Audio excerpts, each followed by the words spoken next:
할렐루야! 5월 7일 수요일 새벽 기도에 나오신 여러분들을 주님의 이름으로 환영합니다. 먼저 우리의 신앙을 함께 고백하며 예배의 자리로 나아가겠습니다. 나는 전능하신 아버지 하나님 천지의 창조주를 믿습니다. 나는 그의 유일하신 아들 우리 주 예수 그리스도를 믿습니다. 그는 성령으로 잉태되어 동정녀 마리아에게서 나시고 본디오 빌라도에게 고난을 받아 십자가에 못 박혀 죽으시고 장사된 지 사흘 만에 죽은 자 가운데서 다시 살아나셨으며 하늘에 오르시어 전능하신 아버지 하나님 우편에 앉아 계시다가 거기로부터 살아있는 자와 죽은 자를 심판하러 오십니다. 나는 성령을 믿으며 거룩한 공교회와 성도의 교제와 죄를 용서받는 것과 몸의 부활과 영생을 믿습니다. 아멘. 함께 기도하겠습니다. 살아계신 하나님 아버지 감사합니다. 오늘도 이렇게 새벽을 깨워 하나님과의 만남의 시간을 가질 수 있도록 인도하여 주심에 감사드립니다. 우리가 말씀을 통해 하나님의 모습을 바라보길 소원합니다. 말씀을 통해 우리에게 들려주시는 하나님의 뜻을 구별하기를 소원합니다. 하나님, 깨닫는 마음, 듣는 마음 허락하여 주셔서 이 말씀이 우리의 능력이 될 수 있도록 인도하여 주시옵소서. 그리하여 이 말씀의 시간을 더욱 사모하여 다윗이 고백했던 것처럼 꿀송이보다도 더 단 그런 말씀이 우리의 곳곳에 또 우리의 삶에 흩어져 하나님의 원하시는 빛과 소금의 역할을 감당할 수 있도록 인도하여 주시옵소서. 오늘 하루를 주께 맡깁니다. 함께하여 주시옵소서. 예수님의 이름으로 기도드립니다. 아멘. 오늘 우리에게 주시는 하나님의 말씀은 민수기 20장 14절부터 21절까지의 말씀입니다. 제가 하나님의 말씀을 봉독하겠습니다. 모세가 가데스에서 에돔 왕에게 사신을 보내며 이르되 당신의 형제 이스라엘의 말에 우리가 당한 모든 고난을 당신도 아시거니와 우리 조상들이 애굽으로 내려갔으므로 우리가 애굽에 오래 거주하였더니 애굽인이 우리 조상들과 우리를 학대하였으므로 우리가 여호와께 부르짖었더니 우리 소리를 들으시고 천사를 보내사 우리를 애굽에서 인도하여 내셨나이다. 이제 우리가 당신의 변방 모퉁이의 한 성읍 가데스에 있사오니 청하건대 우리에게 당신의 땅을 지나가게 하소서. 우리가 밭으로나 포도원으로 지나가지 아니하고 우물물도 마시지 아니하고 왕의 큰 길로만 지나가고 당신의 지경에서 나가기까지 왼쪽으로나 오른쪽으로나 치우치지 아니하리이다 한다고 하라 하였더라. 에돔 왕이 대답하되 너는 우리 가운데로 지나가지 못하리라. 내가 칼을 들고 나아가 너를 대적할까 하노라. 이스라엘 자손이 이르되 우리가 큰 길로만 지나가겠고 우리나 우리 짐승이 당신의 물을 마시면 그 값을 낼 것이라. 우리도 도보로 지나갈 뿐인즉 아무 일도 없으리이다 하나 그는 이르되 너는 지나가지 못하리라 하고 에돔 왕이 많은 백성을 거느리고 나와서 강한 손으로 막으니 에돔 왕이 이같이 이스라엘이 그의 영토로 지나감을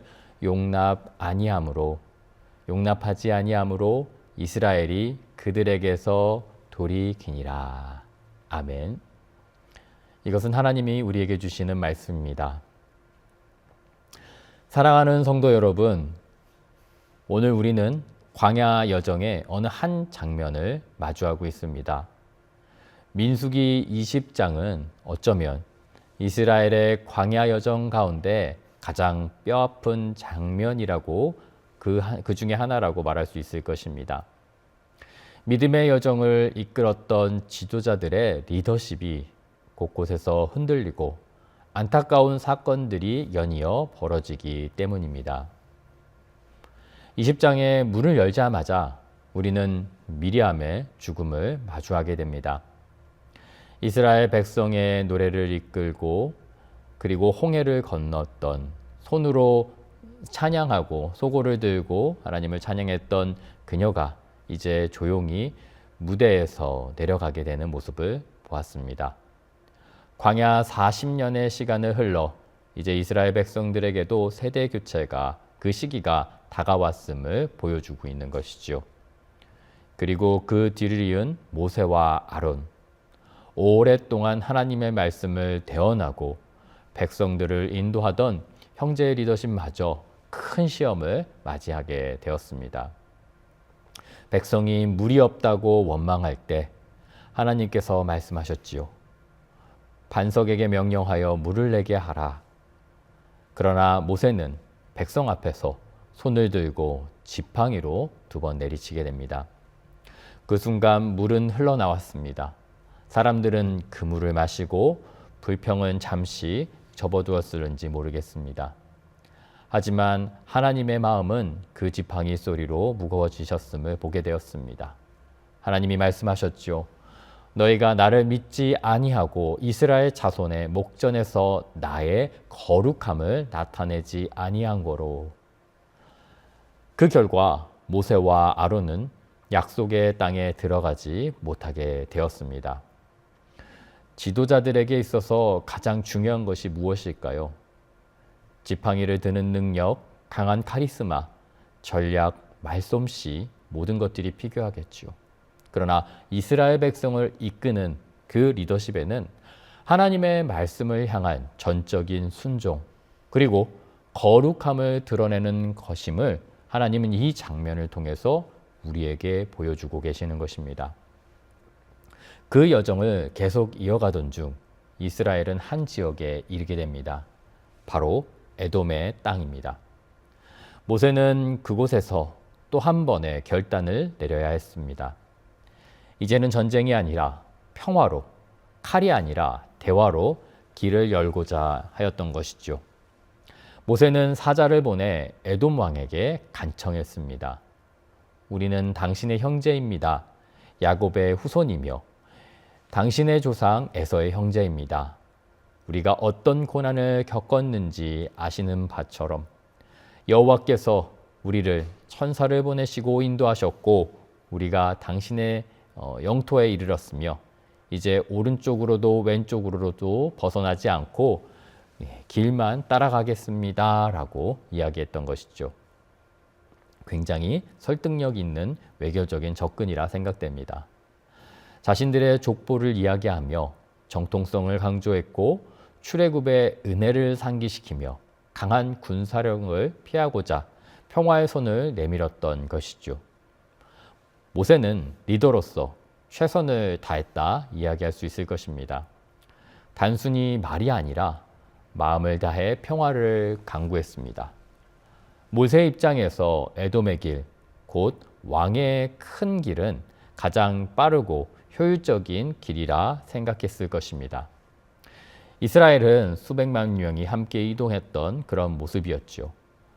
광야의 그 척벽함을 그리고 주변 민족들의 날카로운 시선들을 맞이했었을 것입니다.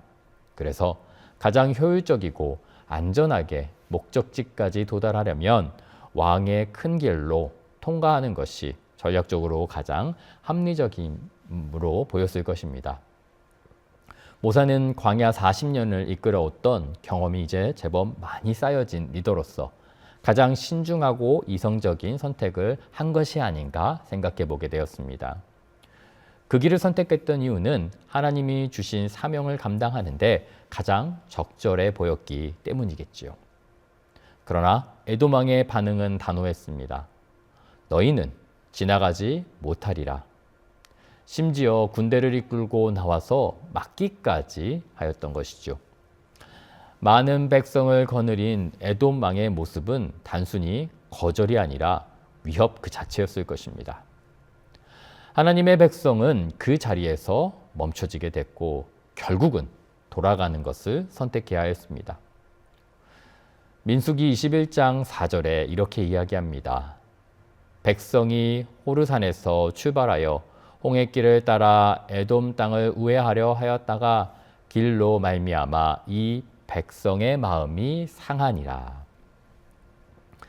40년간의 광야 생활을 통해 모세의 리더십이 크게 흔들렸습니다. 이스라엘 백성들은 자꾸만 하나님의 말씀을 거부하려 하였고 모세도 하나님의 말씀에서 벗어남을 보여주게 되는 것이죠. 성도 여러분, 리더십은 사람들의 능력으로 만들어지는 것이 아닙니다. 우리가 어떤 말을 하고 얼마나 설득력 있게 제안하며 어떤 전략을 세운다 해도 결국 하나님 손에 달려있다라는 것을 오늘 본문을 통해 보게 됩니다. 모세는 인간적으로 최선을 다해 선택했을런지 모르겠습니다. 그렇게 설득했을런지 모르겠습니다. 그러나 모든 것은 하나님의 말씀대로 진행되어야 했습니다. 그것은 당장 힘들고 어려운 결정이었겠지만 결국 하나님의 백성을 이끄는 리더십의 완성이기 때문이죠. 에돔 왕의 마음을 움직이시는 분도 하나님이시고 그 길을 열거나 닫으시는 분도 하나님이시기 때문입니다. 그리고 우리는 이 장면에서 모세가 백성들을 데리고 돌아가는 모습을 보게 됩니다. 아마도 우리가 읽었던 본문처럼 백성들은 실망했고 마음이 상했고 여러 가지 이야기를 했을 것입니다. 왜 이 길을 택하는가? 왜 돌아가는가? 왜 적들을 피하기만 하는가? 그러나 모세는 묵묵히 돌아섰습니다. 그는 무리바 사건을 통해 더욱 분명히 알게 되었던 것이죠. 자신의 리더십의 뿌리는 자신에게 있는 것이 아니라 하나님께 있다라는 사실을 말입니다. 저도 군대 시절에 행군을 했던 경험이 있습니다. 앞서가던 대열의 길이 잘못된 길로 가게 되면 뒤따르는 모든 사람들, 모든 병사들이 그 영향을 받게 돼 잘못된 길로 나가게 되는 것이죠. 리더 한 사람의 판단의 실수가 전체 공동체가 영향을 받기 때문에 그럴 때 리더는 비난을 받고 불평을 받을 수 있게 됩니다. 어쩔 수 없는 상황, 여러 환경적인 조건 때문에 잘못된 길을 선택했더라도 리더는 비난을 피할 수 없습니다. 그것이 리더가 가진 바로 숙명이며 책임이죠. 모세 또한 그러한 책임을 감당하며 지내왔던 사람입니다. 그러나 그는 비난 속에서도 길을 바로잡아야 했습니다. 왜냐하면 그의 리더십은 자기 확신에서 비롯된 것이 아니라 하나님의 부르심으로 시작되었기 때문이죠. 사랑하는 여러분, 오늘 우리의 삶의 자리에서 리더로 서 있는 이들을 보게 됩니다. 우리도 때로는 부모로, 교사로, 공동체의 리더로서 누군가를 이끄는 위치에 자이든 타이든 이르게 됩니다. 때로는 인정받지 못하고 그리고 그 결정에 실패로 이어질 때도 있을 것입니다. 그 판단으로 사람들의 기대를 저버리고 비난을 받을 수도 있다는 것을 경험하게 됩니다. 하지만 그럴 때마다 기억해야 할 것은 우리의 리더십은 우리 스스로 만들어내는 것이 아니라 하나님의 부르심 속에 있다는 것을 인정해야 한다는 것입니다.